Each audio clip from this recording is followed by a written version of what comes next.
Donc me revoilà. Donc là, j'ai pris mon autre bâton de croissant et j'ai fait une abaisse de 73 cm de long sur 32 cm de large. Mais là, pour détailler, donc je l'ai coupé en deux.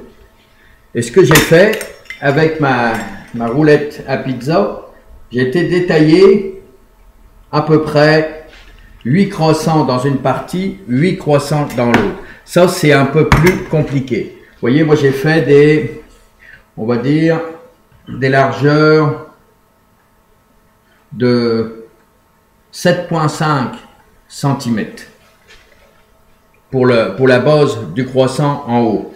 À peu près 7,5 cm et ça m'a donné 8 croissants d'un côté et 8 croissants de l'autre. La particularité de faire des croissants de cette manière, ça je l'ai appris quand je travaillais chez Daloyo à Paris et on faisait les croissants comme ça. Pourquoi? Parce que là-bas, ils voulaient des croissants avec plusieurs tours dedans. Ça faisait des croissants, vous allez voir, qui étaient magnifiques. Et donc, pour pas tirer sur la pâte comme je vous ai montré tantôt, c'est sûr qu'on l'aurait déchiré. Donc, ils faisaient des croissants un peu plus larges pour avoir un petit peu plus de tours.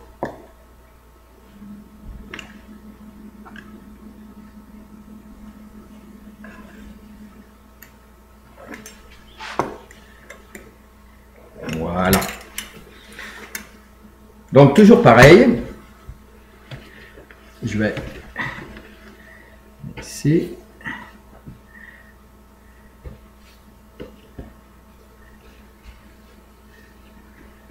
Donc là, on prend nos croissants, on fait toujours une entaille un peu plus grande.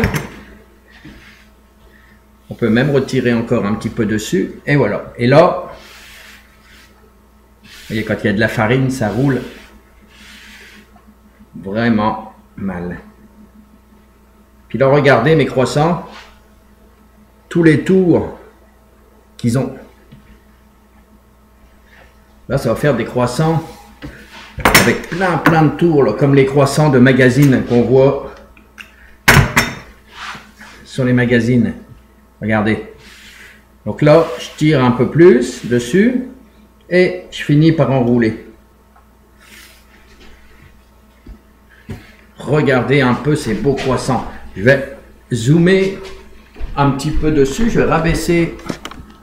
Voilà. Regardez comme c'est beau. Je vais mettre un petit peu plus de zoom dessus. Voilà. Regardez s'ils sont magnifiques. Ça fait plein de tours. Vous allez voir quand ça va cuire là. Ça va faire des croissants de revue. Vous voyez, quand on met trop de farine, j'ai un petit peu de mal à rouler.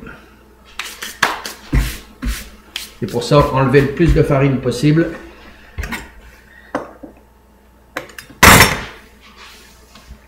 Regardez.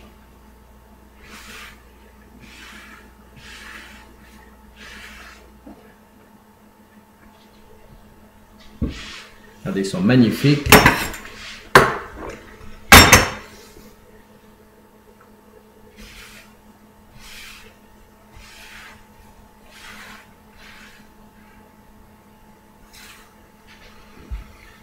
Ça va nous faire des croissants extraordinaires.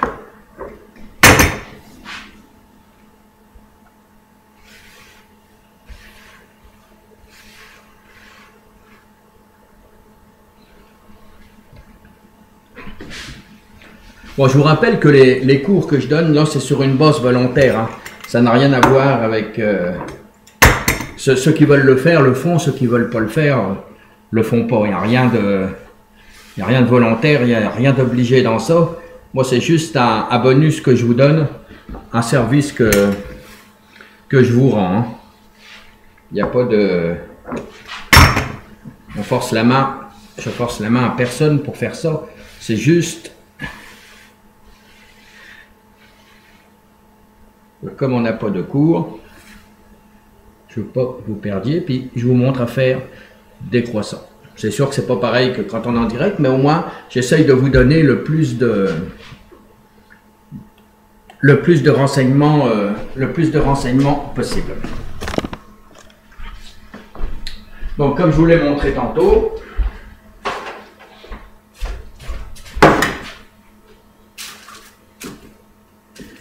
toujours sur la plaque.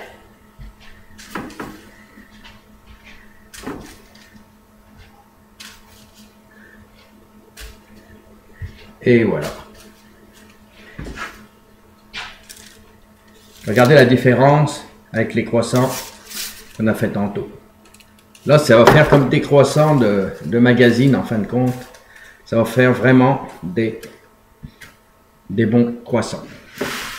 Donc voilà pour le façonnage et puis le détaillage des croissants. Maintenant, on va attendre que ça pousse et puis on va se donner rendez-vous à peu près dans 1 heure. Et puis là, je vais vous montrer la mise au four.